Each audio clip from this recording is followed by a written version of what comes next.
Hey, welcome to Stan the Energy Man here on ThinkTech Hawaii. Stan Osserman coming to you live and direct from Kailua, Hawaii. And my guest today is Mike Strizki coming to you live and direct from New Jersey. And we're only 6 hours apart on the clock, so it's way past his dinner time and probably almost his bedtime. And I haven't even started thinking about dinner yet, but we're pulling off this rocket science in this marvelous age of Zoom meetings and stuff like that. But Mike, thanks for joining us today, especially on short notice. I appreciate it. Well, it basically takes all of the pioneers to get together to make this happen.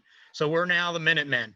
Yeah. You know, You've been on the show a couple times, so I know most people that are regular Stan the Energy Man regulars would know who you are. But Mike is an inventor, a hydrogen fanatic, even more so than Stan is, and has been part of the creation and design of early hydrogen vehicles.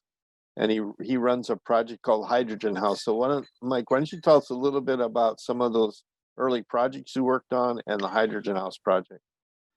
yeah. So I started out my career briefly at the Department of Transportation in the renewables fuels field in the Office of Technology.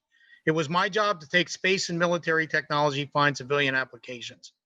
So during my course there, I was exposed to hydrogen fuel cells through one of the vendors that was building stuff for the space program. He said, we want to commercialize this stuff. NASA is using it, but we want to bring the cost down. So I worked with the Picatinny Arsenal, the Armory, and that to implement the first commercial purchase of fuel cells outside the U.S. space program in 1996. Subsequently, this thing worked so good that it basically was in service for 18 years. They didn't want to get rid of them. So any piece of equipment has no wear after 18 years is pretty good. Remember, the fuel cell cars, no tune-ups, no oil changes, brake jobs, catalytic converters, belts, muffler hoses. That's the right reason it's in outer space, because you're not throwing these things off the spacecraft as space junk. And that's including batteries. So this is the cure for the disease. This is not the treatment. So the Hydrogen House project's been dedicated to a sustainable future and to advancing the technology that can actually save the planet. Hydrogen can basically turn the ship around and go the other way, because we've got 94% of all the greenhouse gases are caused by the burning of fossil fuels and internal combustion. Here at the Hydrogen House, I make my energy free every day, and my only byproduct is pure oxygen through the electrolyzer. When I run it through my hydrogen fuel cell Mirai, I get 12 gallons of drinking water. So think how quickly the planet's going to heal, if all we're making as byproducts is oxygen and pure water. And that's something we're in short supply here. Do you throw away your oxygen, or do you actually keep it and help boost your fuel cell? Well, that's kind of a trade secret here. But what we do with the oxygen is I have a chair sitting right next to the electrolyzer. And what we found out is that you can cure Lyme's disease by raising the oxygen levels in the body, because it can go past the blood-brain membrane and kill the spirochetes in the brain. So, we have a lot of diseases now because we have low oxygen levels in the atmosphere. So by sitting here breathing pure oxygen for 2 weeks, you can actually cure yourself holistically from Lyme's disease. So that's what I use this for. So I round up all the patients during hydrogen generating season, and I get them all to sit in the chair for 2 hours a day while I'm making hydrogen, the 3 months while I'm filling all my tanks. So yeah, I repurpose everything here. That's interesting. And a medical solution for a pest of a disease that's passed on by ticks up there in your part of the world. Yeah, I mean, we're not far from Lyme's, Connecticut, where this disease started, and it's ruined many people's lives. Yeah. Once you've had it for so long, the pharmaceuticals can't break the blood-brain membrane once the disease has gotten in the brain. Okay. And then you have it forever. Once your immune system starts to get weak, it takes over again. And I think that COVID is the same thing. Okay. We should be looking for holistic cures for this thing rather than, going the pharmaceutical route. Going the big pharma route. Hey, speaking of big pharma, there was a movie that you turned me on to called, what was it called again? About the dinosaurs. At War with the At Dinosaurs. War with the Dinosaurs. There you go.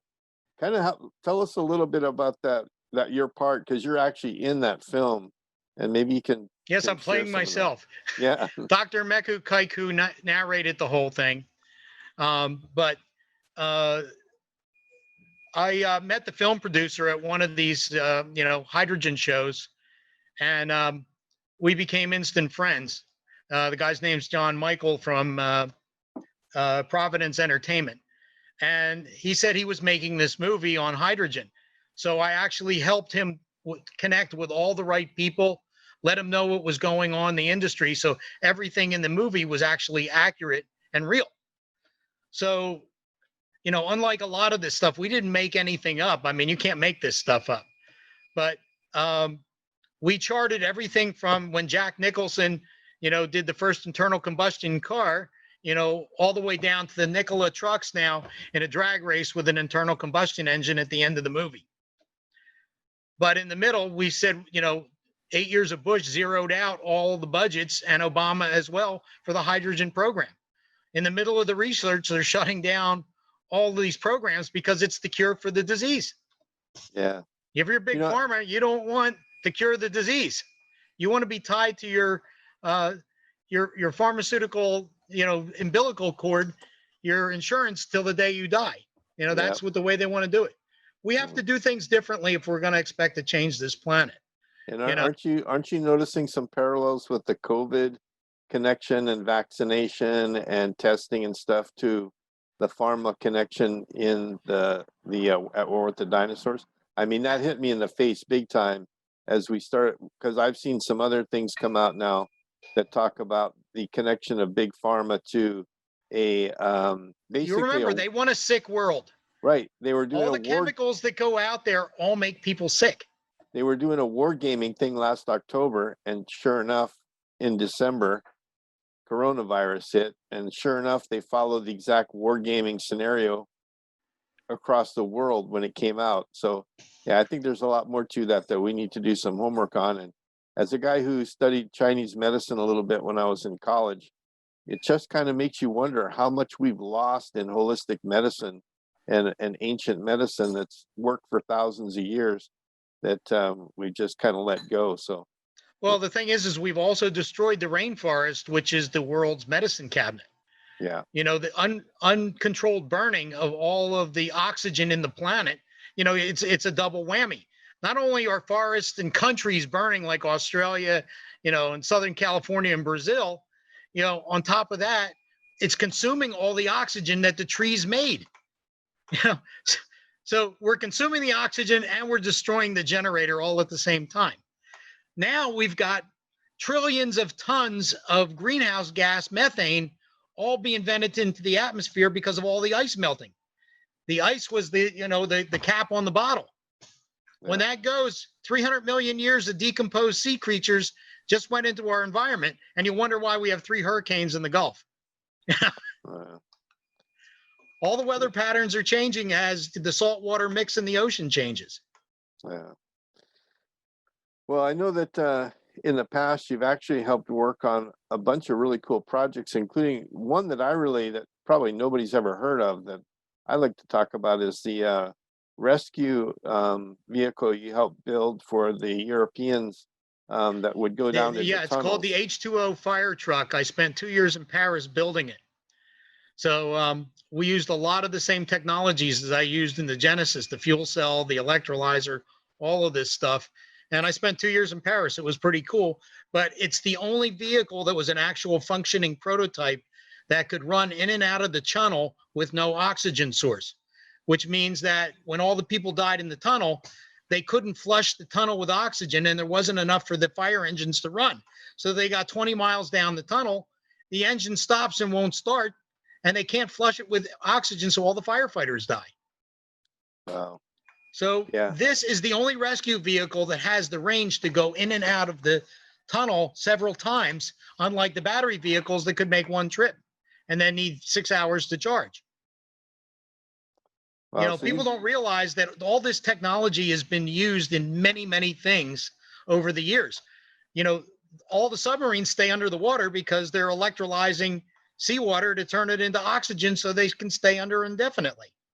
Yeah, that was, the Navy doesn't even realize that. I told them I was at a conference, a military conference, about 4 years ago, 3.5 years ago, and one of the Navy special ops guys was complaining that they can't take lithium batteries on submarines, and of course, they use a lot of GPS and sophisticated communication, and those all come with lithium batteries. And I said to him, why don't you use metal hydride cells instead of batteries for your electricity? And he goes, what are those? So I explained to him that's another way of storing hydrogen in metal, And a primarily, I powdered guess, metal. aluminum. And when we I've got did some that, here. okay. Well, when So, I yeah, explained these are it to metal him, hydride cylinders that we use for the little fuel cell car we drive. well, neat. This thing is still working, and this thing is 25 years old. So anyway, I told him, I said, do you realize that you make hydrogen on your submarines? And he goes, excuse me? I go, no, you already make hydrogen on your submarines. And he goes, well, no, we don't. And I said, you make oxygen, right? He goes, yeah. I go, the company that makes those electrolyzers is called Proton on Site. Well, now they're owned by Nel and out of Norway. I said, and they're certified to make equipment on your submarine that makes hydrogen that you could be putting in these hydride containers, and they're safe. You can, the FAA doesn't even mind if you take metal hydride containers, on aircraft. So Right. they finally started doing research on it, and now it's classified. They won't tell me anything about it, but I know they're doing it. So, well, that's how they track the subs, is they look for the signature through a mass spec for hydrogen. yeah, Under the ice, that's how you can track, our subs. yeah. So, all this technology is all evolved now to the point where it's getting cost effective, and there are many more people working on it. So there are many more breakthroughs. We've also had a lot of advances in material science. Now, my mission right now at the Hydrogen House Project is to educate the public, to let them know there's something else on the menu.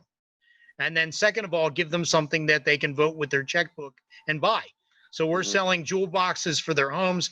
I'm doing 5 homes in Malibu right on the ocean. We're building 1 electrolyzer, and it's going to be shared between the 5 homes, and each home will have a jewel box. The hydrogen will actually be piped to it. Then the jewel box is now adapted so you can plug the Mirai into the jewel box in case you have a problem with the jewel box. So now you've got all kinds of backups to the backups. So the Mirai will do 60 homes in the event of an emergency. Yeah. 114 kilowatts is a lot of juice. Yes, it is. It's a drivable generator. Speaking of the Mirai as a drivable generator, I know you've already adapted your Mirai to be a plug and play generator. Yeah. So in a couple of weeks, I'm going to be doing a press release where we charged a Tesla from the Mirai. So now the Mirais are rescue vehicles for the Tesla. So basically, are you just letting the fuel cell keep the battery charged, and then you're taking the battery power and exporting it? No, what we're doing is we're connecting directly into the fuel cell. Okay, taking the power right off the fuel cell. Right. So the way the things work is they're set up to do that. And they in order for them to be able to Toyota to be able to sell these in Japan, they had to be capable of powering a home after Fukushima. Ah, okay. So these had to be built into the car, and they had to demonstrate them. Toyota's not interested in turning their Mirais into generators, but I am. I know a lot of people would be. Well, I did it with my Prius. So my Prius will power a couple of homes. I just tapped into the battery. Well, we have a lot of people here in Hawaii that would love to have hydrogen included in their own off-the-grid photovoltaic system as a way to store their surplus power. But then they have no way of putting it back into their system unless they buy a fuel cell. And a 100 kilowatt fuel cell is not exactly cheap. If you go to Well, it is if you're buying a Mirai. I know, that's my point. But if you already have the car and you can export the power, now it's not you're only driving your emergency backup generator. Exactly. And that's what we're trying to get people to realize that. So we're thinking about we probably ought to do that demonstration too. And man, if you've got the engineering done, you should. It's all done already. Yeah, you should publish it and sell it to people, and we'll Well, get out that's what there we're and do doing it. now with the jewel box. So the jewel boxes are available to the general public. They're, you get the ITC credit, which is 26%. And depending on where you are, if you're in California, you get a grid storage credit and you get a grid generation credit. So basically they're paying for more money than just having a regular solar system. So you're Okay. getting the fuel cell stuff for free. Yeah. All right, we're going to take a quick break here and be back with Mike Strizki in about 60 seconds. And we're going to show you a couple cool pictures of one of his latest projects that he was involved in. Unfortunately, he can't get into dirty details with us, but I think when you see the car, you'll be pretty doggone impressed. So we'll be back in 60 seconds. Aloha, I'm Krista Stadler, the host of Nonprofits Mean Business 2 on ThinkTech Hawaii. Nonprofits Mean Business 2 investigates the operational challenges and costs related to managing nonprofit organizations, while encouraging our viewers to find a nonprofit organization that you're passionate about in our community. We are streamed live on ThinkTech Hawaii bi-weekly at 12 p.m. on Thursdays. Thank you so much for watching our show. We look forward to seeing you then. Mahalo.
Hey, welcome back to Stan the Energy Man here on ThinkTech Hawaii. Stan Osserman, joined by Mike Strizki all the way from New Jersey, and we're going to talk about some more car stuff. But this isn't the one I was mentioning. This is H2 to go. You said H2O.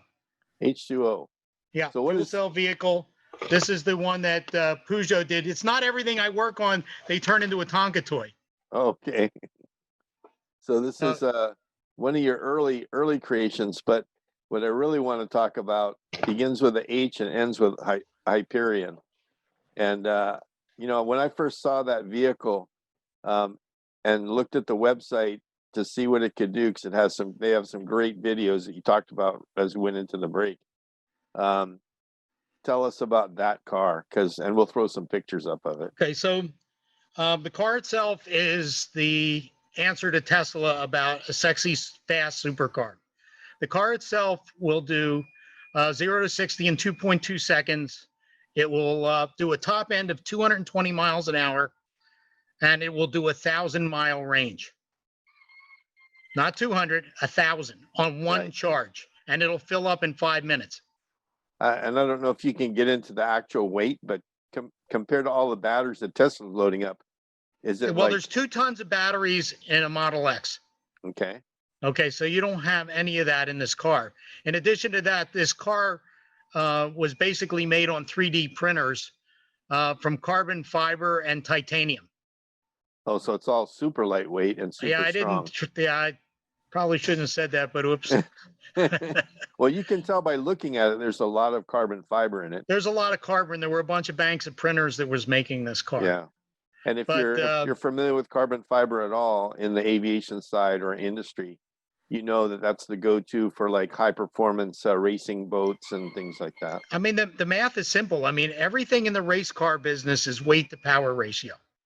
So if you're not dragging 2 tons of batteries around, that's a hell of a lot more power you get to use. And since the electric vehicles have a straight line power curve, you basically, all of it's available from zero. You don't have to develop it over RPM. That's why they blow anything on the track off the road. This will put the teeth in the back of your neck. Even my Mirai does that. Yeah. Yeah. I'll tell you a short story about the Mirai. When the Toyota guys rolled our first Mirais out over here and they had the press come out, they asked me to come out, and I was actually paired up with a reporter from the local newspaper. And so she drove the car first and took it around the block and stuff, and just kind of was grandmaing the thing around, being real nice with it. And so I got in the seat and I took it up and I drove it nice and calm until we were really close to the airport. And there's a stretch on the airport where it's straight and no traffic lights. And as soon as I got through that intersection, I just floored the thing. And the guy from the local Toyota dealer just about had Shit a his pants, cow. yeah. And the lady in the back, almost peed in her pants. And and I said, don't worry, I know there's no cops over here. I already checked it out, but I wanted them to see that this production car could really perform, and that even the Toyota guy didn't want to push the car because it was brand new to him, but I had total confidence in that vehicle. No, I bully mine a little bit every now and then just to show them I burn rubber out of the parking lot. Yeah, it's an awesome. So last weekend, I had it at the local eatery place up there. It's an old Stewart's, right? A drive-in, and all these motorcycles show up, and you got all these guys on these big burly Harleys and stuff, and all hopped up. And I said, this car will blow the doors off of anything that's here. So they're all telling me I'm full of shit. There's no car in the world that can outrun us. I said, how much money's in your pocket? He said, I got a couple $100. I said, good. I said, me and you are going to go toe to toe.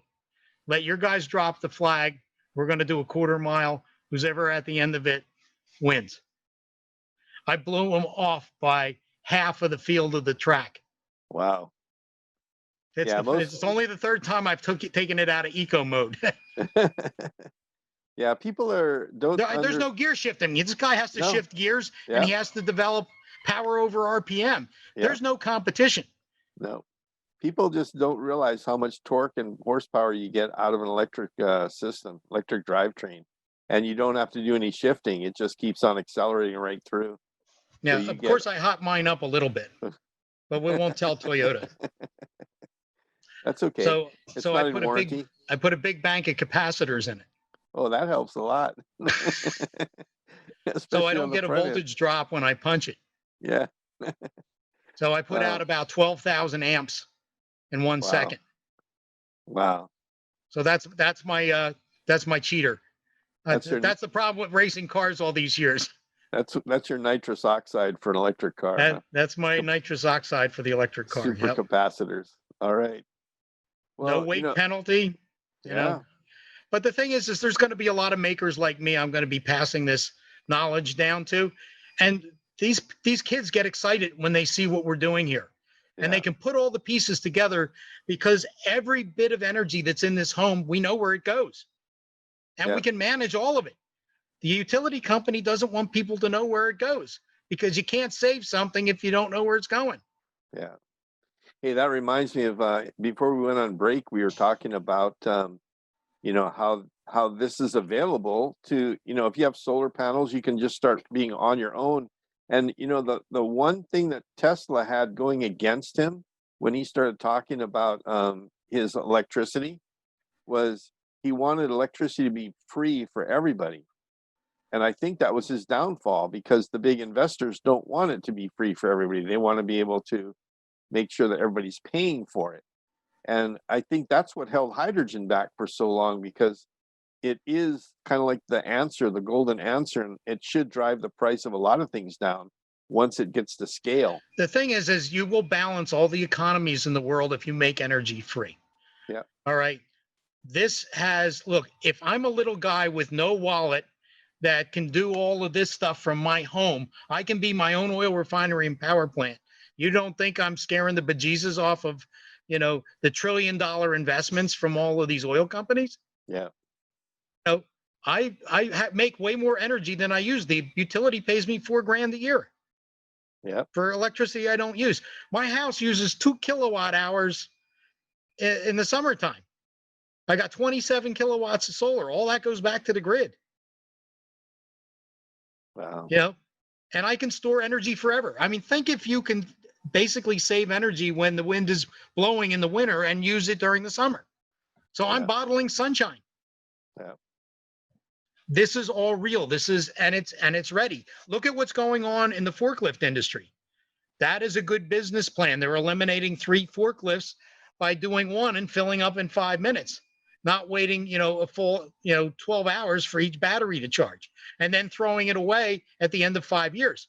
A fuel cell will last 25 years, and it's 100% recyclable, and you can just rebuild it. And it may last longer than that. I've got fuel cells here that are 30 years old. Yeah. Remember, there's no moving parts in this thing. As long as you put clean hydrogen in it and clean air, this thing's going to last a very long time. That's what every fuel cell manufacturer has told me. And even the electrolyzer folks, as long as whatever you're putting in the stack is pure and as clean as you can get it, the life expectancy of that, whether it's a PEM membrane in an electrolyzer or a fuel cell. Well, this is 18 years with my electrolyzer. Yep. It's just the life expectancy is like, doesn't matter. 15 years, 20 years, it's down the road a long way. That's where it's cost effective. When you go to the first replacement of batteries, you could have bought the fuel cell. Yeah. These are exciting times we're in, and battle lines are being drawn. They're fighting over who gets the soul of the automobile with the infrastructure. Right now, I'm building home hydrogen stations for people. That's my next project. I just bought 33 acres up the street, and I bought a refueling station from the University of West Virginia that we're putting in, the first one in New Jersey. I'm not waiting for the government to do it. Yeah. There's just too much politics in an oil refining state. Yeah. I hear you. Well, we have to do the right thing. There's no room left. We have no more time left. There isn't any more. Speaking of no more time left, we're down to our last minute, Mike. So I'm going to give it to you to close us out, okay? So, time is short. We have the cure for the disease, but, we're refusing to open the gate and let ourselves out of the cage. They're doing a movie on my life called Keys to the Cage, where I get this, it details my life's work. So if people want to check it out, they can go just Google Keys to the Cage and you'll see the website. We have to start voting with our checkbook. So I'm urging people, to invest in this technology. I'm trying to get this out. I'm doing 12 interns a year. I'm doing 6 in California. I'm doing 6 here in New Jersey. But we have to vote with our checkbooks. If you want something to change, you want to fight capitalism, this is how you do it. They're going to go where the money is. Ma Bell basically almost went out of business because they didn't adapt cell phone technology. Yep. Kodak went out of business because they didn't adopt the technology digital they created. Blockbuster went out because they weren't doing streaming. This technology is going to happen. We have we have critical mass now. It's not a question of when, if you're going to see it, it's going to be when. And all of us have to push for cleaner air. After 3 months with the internal combustion engines not running, you can see Catalina Island from LA. No more smog. Mother Nature's telling us something, and if we don't listen, we're going to be extinct like the dinosaurs that we're mining. Yeah. Well, Mike, your only problem is you're not passionate enough about this. So I've been accused of that once or twice. So everybody, go to the Hydrogen House Project, make a donation, see the movie, the movie At War with the Dinosaurs. Be part of the solution, not the problem. Exactly. So, Mike, thanks for being on the show today, and thanks for being upfront, personal, and passionate about what you do, because it's exciting stuff. And I hope this is the only thing that can save us in time. There isn't anything else. Yeah. All right. And so until next Tuesday, this is Stan. Listen, a pleasure always, Stan. Okay, Mike. We'll see you probably in another 2 or 3 months. I'll have you back on, and we'll talk more. Good. We got to do it during the day where I can show you my toys now. Okay. So have a good one. Okay. Thanks to all your listeners out there. Keep the faith. We can cure this if we got the will to do it. All right. Thanks, Mike. Aloha, and we'll see you next week on Aloha. Stan the Energy Man.